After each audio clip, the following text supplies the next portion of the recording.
Doge cuts killed those girls in the flood. That's it.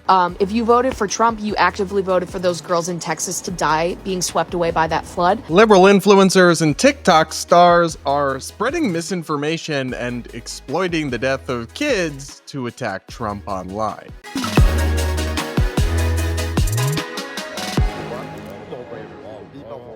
We're going to break this down, plus so much more, on today's episode of the Brad vs. Everyone podcast, my daily show where we take on the craziest ideas from across the internet, our media, and our politics, all from an independent perspective. Up first, guys, we are going to talk about the tragic floods that took place in Texas over the weekend, where dozens of people were killed. There's this really horrible story about a camp for little girls that was suddenly flooded, and many of the girls are missing or were killed. Many were rescued, but it's heartbreaking stuff. I will include a link to a fundraiser for their families in the description, but because it's 2025 and because everything is just terrible, we're going to have to talk about the pretty intense politicization and exploitation of this tragedy across social media. This time, though this does happen on either side, from left of center influencers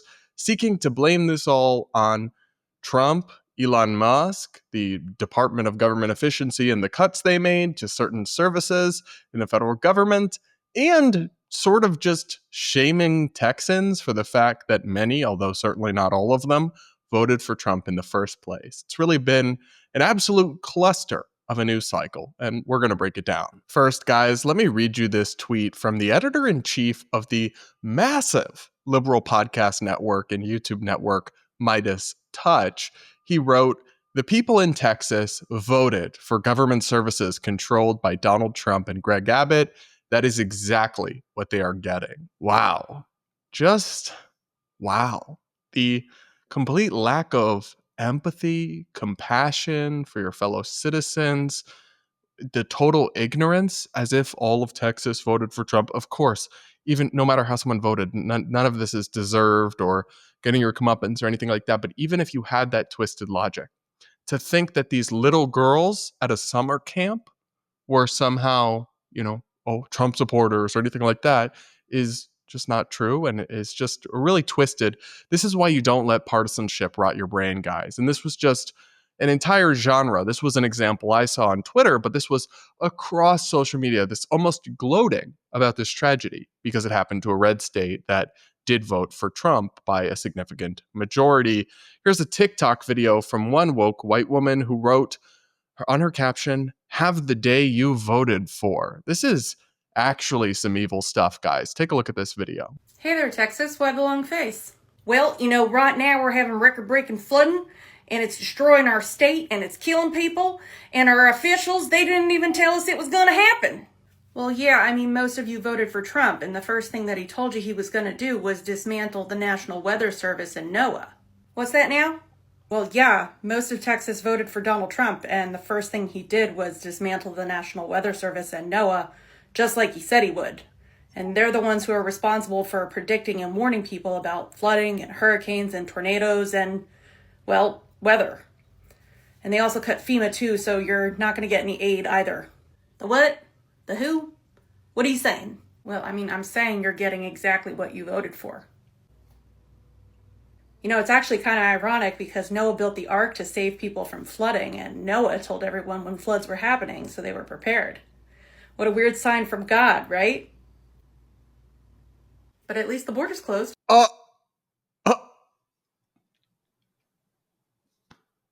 Let's recap. Flooding, devastating, sudden, unexpected, insane levels of flooding happen in Texas. A camp for little girls is swept away, and many are killed, many are missing, parents are distraught. So many innocent people are caught up in a natural disaster, and you make a skit on TikTok mocking Texans as ignorant rubes, getting what they voted for, while yourself pushing complete misinformation that we will debunk later in this podcast, and casting aspersions on them, and even, I guess, perhaps tongue-in-cheek suggesting, well, this is God's sign to you.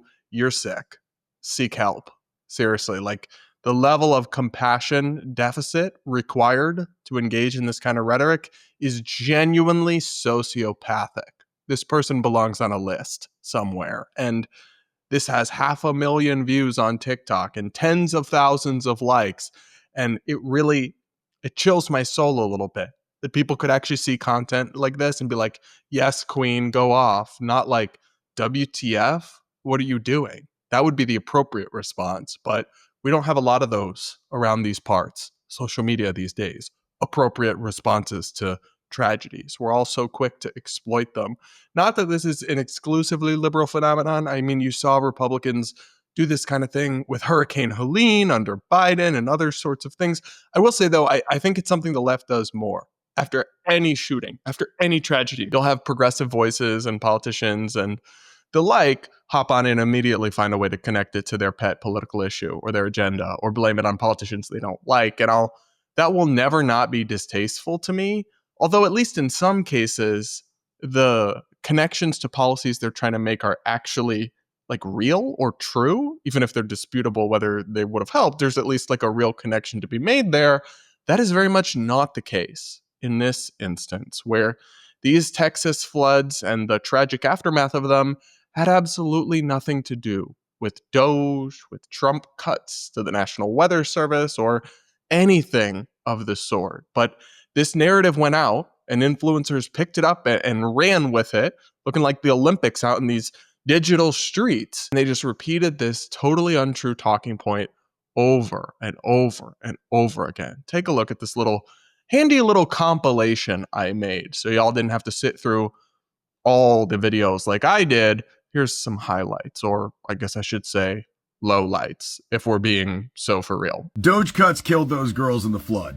That's it. The Doge cuts that were responsible for predicting the weather, like we don't need weather service funding anymore, is responsible for these girls dying. I have sat in this exact seat talking to my phone exactly how I'm doing now for the past 6, 10, maybe even a year at this point, screaming from the rooftops that people would die.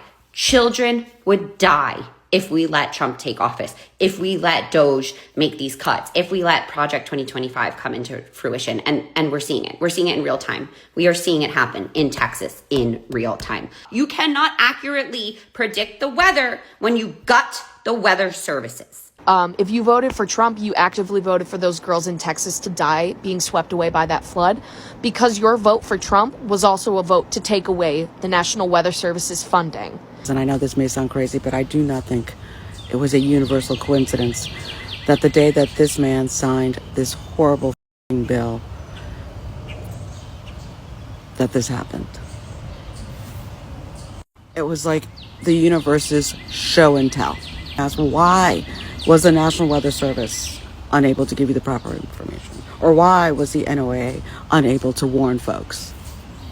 Could it be because we allowed a foreign national with a buzzsaw to start slashing budgets all willy-nilly without public comment or professional consultation? They gutted the National Weather Service. They fucking gutted the National Weather Service, and now dozens of camp children are probably now dozens of Central Texas residents are now missing or gone. I've seen one clip of a camp bunk building floating down the river with kids screaming at the top of their lungs. That was enough for me. That was enough for me. Every Republican that's going to have the audacity to scream, "Don't make this political. How dare y'all make this political?" Everything is political right now. This was a totally and completely avoidable tragedy. Well, guys, you heard it yourself from our resident expert here of Unhinged TikTok lady. This was totally preventable tragedy, and it only happened because Republicans voted for Trump and he cut the National Weather Service. And also, I love the weird, like, hippie foo-foo mumbo jumbo about, like, the big beautiful bill timing. Like, girl, put down the tarot cards, okay? You've had enough for the day. This all, of course, just has the unfortunate side effect of being totally untrue. It's simply not true whatsoever that Doge cuts, whatever you think of them, had any effect on this. Oh, and by the way, guys, it's not just influencers on social media. politicizing this tragedy, running with this narrative that, as you will come to see, is not substantiated by facts, blaming Trump and Doge cuts and all this sort of stuff. The official Democratic Party did this in a tweet. They wrote, "Reminder, the staffing shortages at the National Weather Service's San Angelo and San Antonio offices doubled under the Trump administration. These jobs are meant to coordinate disaster response and save lives." The implication of this tweet is pretty clear to me. They're saying Trump's cuts contributed to this.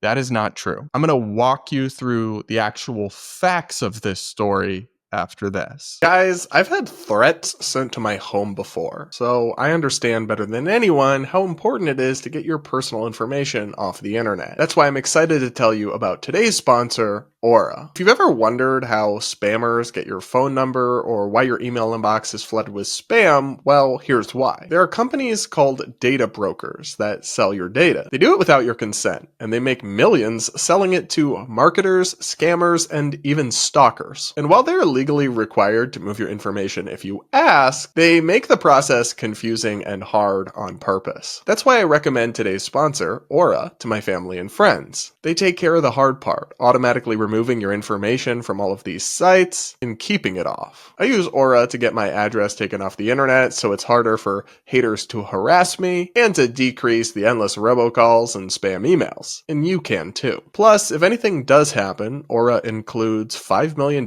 in identity theft insurance protection, and they have US fraud experts ready to help 24/7. Try Aura for 14 days for free at aura.com/Polumbo. In those 2 weeks, you'll discover where your data is being sold. I'm not leaving myself vulnerable, and you shouldn't either. Okay, guys, so first, we're going to hear from a meteorologist on TikTok explaining that part of the reason you can't blame the Trump cuts for this, one, as you'll see, the cuts didn't actually affect this particular situation, but even if they had, this particular instance of flooding was so rare, was so extreme, was so sudden, that not even the best funded, best staffed, most sophisticated technology we have could have really prevented this tragedy. He explains in this video. Take a listen. I'm a meteorologist. I've been forecasting in Texas for 25 years.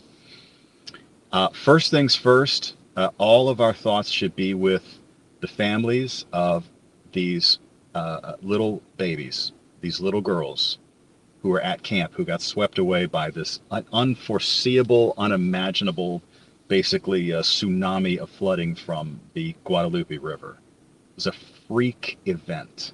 So let me just summarize it for you. Did the Weather Service do a fantastic job with this? No, it wasn't an A-plus job, and I would hope that they would admit that. It was not an A-plus job. All that being said, is it their fault that this happened? Absolutely not. 1,000,000% no. They did what they could with all the information they had. There were flood watches up. There were flood warnings that were issued when necessary. Local media out there conveyed the threat for flooding of 3 to 6 inches of rain. I don't think anybody could have foreseen a river rising 20 feet or 25 feet in an hour or something the way it did. It's a freak event. It's what people call a black swan event. It's not anything that could be foreseen, unfortunately. So am I happy about budget cuts for NOAA and the Weather Service? No, it's terrible. It shouldn't happen. It's a mistake. Okay? It's a bad mistake. Do I think it had anything to do with the fatalities in Kerrville? No. And I hope that everybody out there who's laughing at the deaths of the children and stomping on their graves because they hate Donald Trump, you're sick. I hope you get help. So when you have this kind of black swan event, you can't prevent it. It's one of those things that can just happen. And it really sounds as if, from the actual experts on the ground, even ones who oppose the cuts in question, even ones who are not fans of Trump, that there was no level of staffing or anything that could have really allowed them to catch this and stop when the surge was so extreme in these specific locations. Now, the other aspect here of factual reality that all these TikTok narratives completely and utterly ignore is that the Weather Service actually had extra staffers when all this went down. So staffing shortages and cuts, while that is a bigger picture issue going on in the background, did not affect this particular incident. Here is the Associated Press The National Weather Service office in New Braunfels, which delivers forecasts for Austin, San Antonio, and the surrounding areas, had extra staff on duty during the storms. Where the office would typically have 2 forecasters on duty during clear weather, they had up to 5 on staff. There were extra people in here that night, and that's typical in every weather service office. You staff up for an event and bring people in on overtime and hold people over, an insider said. Even Politico, which is a mainstream news outlet but has a left-leaning bias, if anything, documented extensive reporting suggesting that the cuts did not play a role here. Politico writes, these cuts and shortages may not have been a factor here. From the Texas Tribune's Paul Cobbler, the NWS forecasting offices were operating normally at the time of the disaster, said Greg Waller, service coordinator hydrologist with the NWS West Gulf River Forecast Center in Fort Worth. We had adequate staffing, we had adequate technology, Waller said. This was us doing our job to the best of our abilities. Another source told the Tribune that the current staffing levels were adequate to issue timely forecasts and warnings before and during the emergency. Meanwhile, they also quote Matt Lanza, who is a critic of the National Weather Service cuts. He said, quote, in this particular case, we have seen absolutely nothing to suggest that current staffing or budget issues within NOAA or the NWS played any role at all in this event. Anyone using this event to claim that is being dishonest. In fact, weather balloon launches played a vital role in forecast messaging on Thursday night as the event was beginning to unfold. If you want to go that route, use this event as a symbol of the value NOAA and NWS bring to society, understanding that as horrific as this is, yes, it always could have been worse. In fact, this is Politico and the Associated Press reporting here. The NWS did send out warnings to officials and residents, including a series of flash flood warnings in the early hours Friday before issuing flash flood emergencies, a rare alert notifying of imminent danger, according to the Associated Press's Sean Murphy and Jim Vertuno. At 1:18 p.m. on Thursday, the NWS issued an initial flood watch predicting 5 to 7 inches of rain, kicking off a series of bulletins that grew increasingly ominous in the early mornings of Friday, culminating in an urgent message at 4:03 a.m., warning of the potential of catastrophic damage and a severe threat to human life. So look, guys, this really does seem to be one of those situations where influencers and activists are ignoring and distorting the facts to push an agenda, while bodies are still being found of innocent, precious souls lost to a horrible natural disaster just because they want to attack Trump or they want to attack Elon. And I just beg y'all to be better than that and do better than that. Whether it's Trump, whether it's Biden, not everything is preventable. Not everything is someone's fault. Rushing to blame people isn't the best impulse after an absolute tragedy when you could be focusing efforts on supporting the families involved. Now, I'm not saying it's off limits to talk about policies that are relevant or preventative steps that were or were not taken, but that should be done in a thoughtful way that adheres to facts, not in a purely speculative way that just makes logical leaps and jumps and stretches to find a way to blame people for something with no real knowledge or expertise or information from the people who are making these accusations and these claims. They just want to blame Trump, so they'll find a way to do it. And they don't care that the facts are against them in this particular instance. Now, look, that's not to say that Trump and Elon's cuts to the National Weather Service are actually a good idea. I don't know if they are. They could, like many of the Doge cuts, they don't actually save that much money in the grand scheme of the federal budget. And who knows, maybe they will have serious consequences. I can't tell you that one way or another. What I can tell you is that just looking into this even a little bit, reporting the actual facts, this incident in Texas did not happen because of Doge, did not happen because of Elon Musk, did not happen because of Trump gutting the National Weather Service. They were fully staffed up. They worked to the best of their abilities, and this was a once-in-a-thousand-years freak event that couldn't have been prevented, not by President Trump, not by President Kamala, not by anyone. And not everything has to be a partisan witch hunt. Not everything has to be a culture war issue. This is sickening and toxic stuff, and it's the kind of thing that worries me because I honestly do think this kind of tribalism and blame game that both sides do engage in, it really threatens the fabric of our country. When we can't come together and just support the families of these little girls that were washed away in this horrific, unspeakable tragedy, something is broken. And I'm really worried about that, guys. But what do you think? Let me know in the comments. I will include a link to donate to a vetted charity to help the families in the description. Let me know what you think of all this. Have you seen this narrative just spewing across social media and the mainstream media as well? Do let me know in the comments. I do take the time to read the comments. I really do like hearing what you guys have to say. And make sure you're subscribed if you aren't yet. Remember to send in your voicemails with the voice note link in the description of today's episode for our Voicemail Friday episodes, where I react to your woke horror stories, your personal life situations, where you want my advice, and I'll also answer any questions you guys have for me. So send those there as well. And with that, guys, we're going to talk a little bit on a slightly more lighthearted note about the 4th of July. I don't know about y'all, but I had a nice 4th of July. We're down here in Miami. We don't really know anyone, so it was just me and my partner, but we still had a nice time. We saw some fireworks over the water.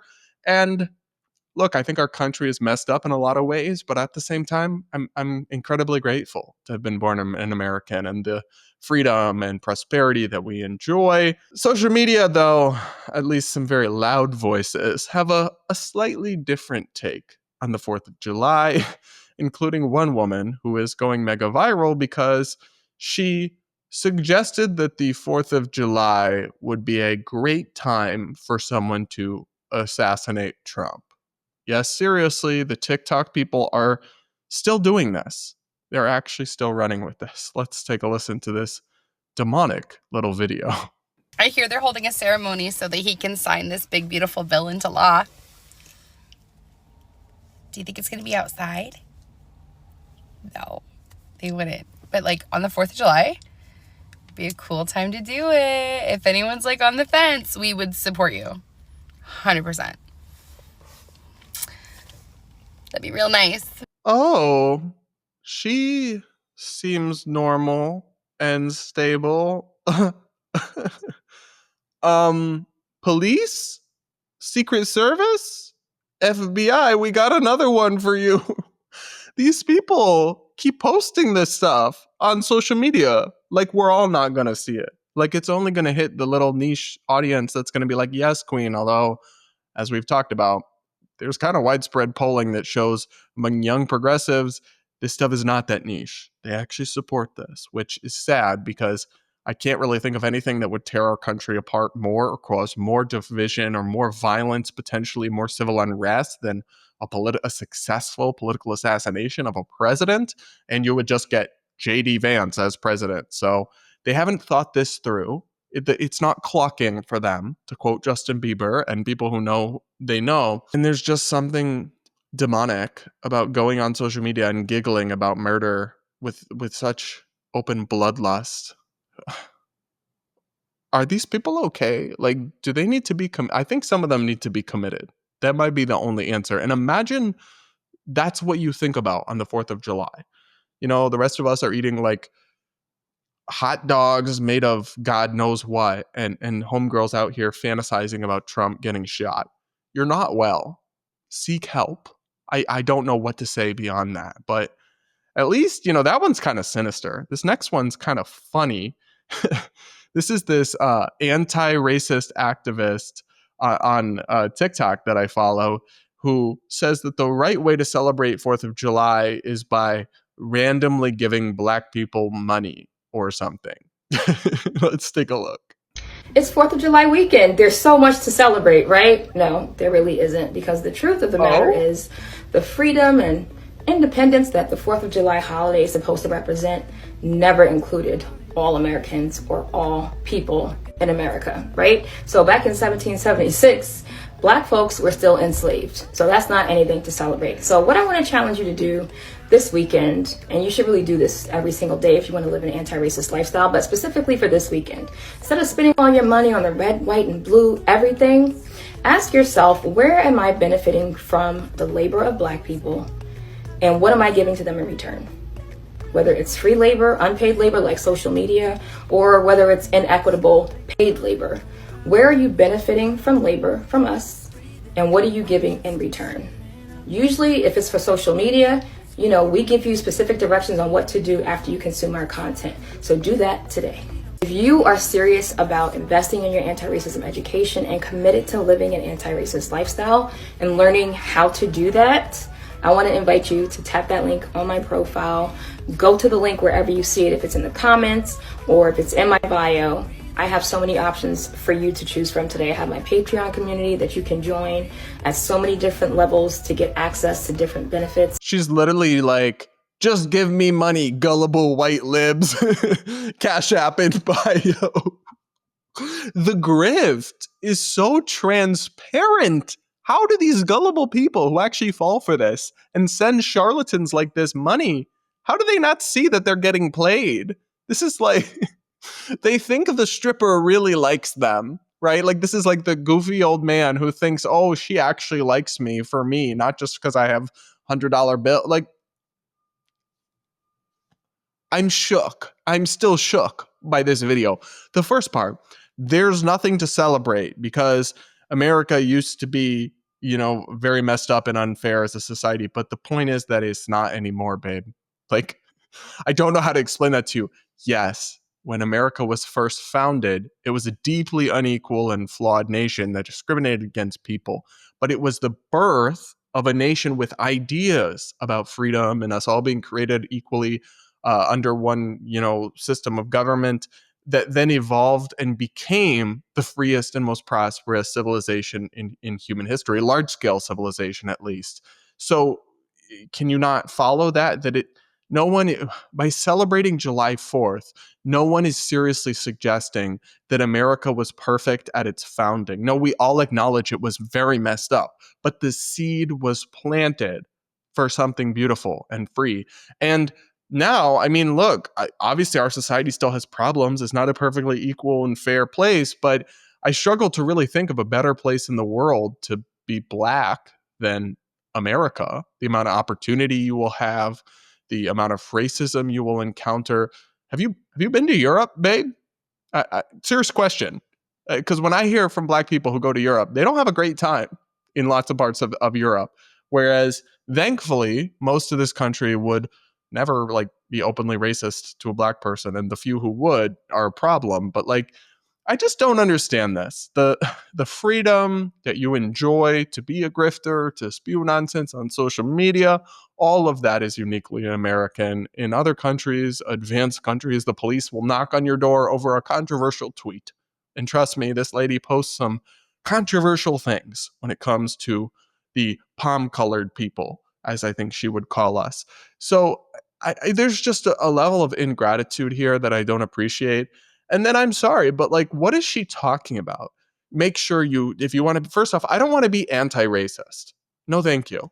I want to be not racist, but I have no interest in anti-racism. That's like a deranged left-wing philosophy.